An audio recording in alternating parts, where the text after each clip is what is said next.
So I said this in another video, that the worst decision you could ever make in life is to get into a long-term relationship with a person who's insecure but has no intention to work on their insecurities.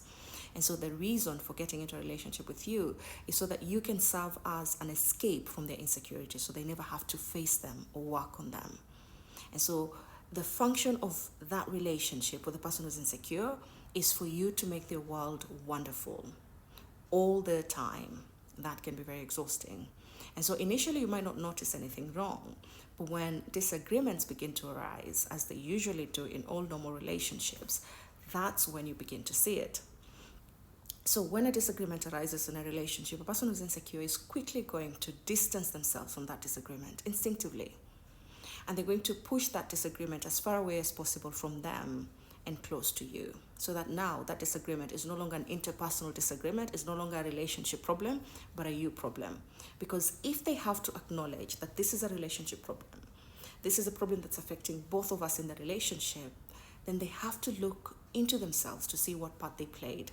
And that would force them to face their insecurities, to see their inadequacies, their weaknesses that they don't want to look at, their contradictions. They never want to look at that. And so pushing it towards you now makes it your problem. And if you resist by trying to say, no, this is a relationship problem, this is something that we have to sort out together, this is a disagreement, meaning me and you are disagreeing in this relationship. If you resist, then words like gaslighting come up, words like you're manipulating me comes up, words like narcissistic come up. Because an insecure person is trying to control you in a very unrealistic way, in a very irrational way. But if you agree that, fine, this is my problem, then they're going to demand that you change very quickly. Because the problem being there reminds them of the problems they have to face, and they don't want that. So they're going to be very impatient. They're going to demand you, command you to change.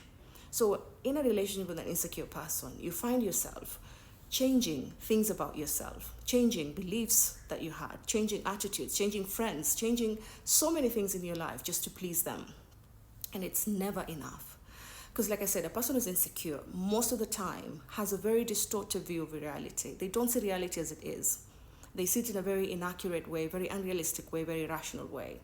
And they think they're right because they have what we call emotional reasoning. They believe that the way they feel about things is the absolute fact and it should not be challenged.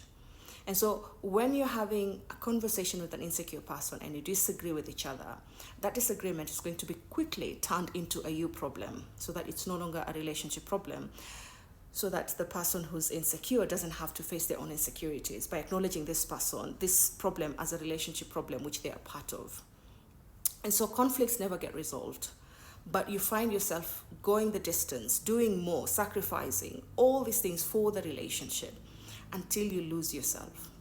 In a lot of cases, people who have narcissistic traits or even the narcissistic personality, the fundamental problem is insecurity. They are feeling inadequate in something. They're feeling that they're not good enough in something, and they don't want to look at those inadequacies that they have. And so they're using you as the escape. And so these inadequacies eventually do start to show up in the relationship as disagreements, as arguments. And because they don't want to face them, they push them to you so that you can sort them out, and they never have to do it they never have to face their own. And so the worst decision, I'll keep saying this, the worst decision a person can ever make is to get into a relationship with an insecure person who has no intention to work on their insecurities.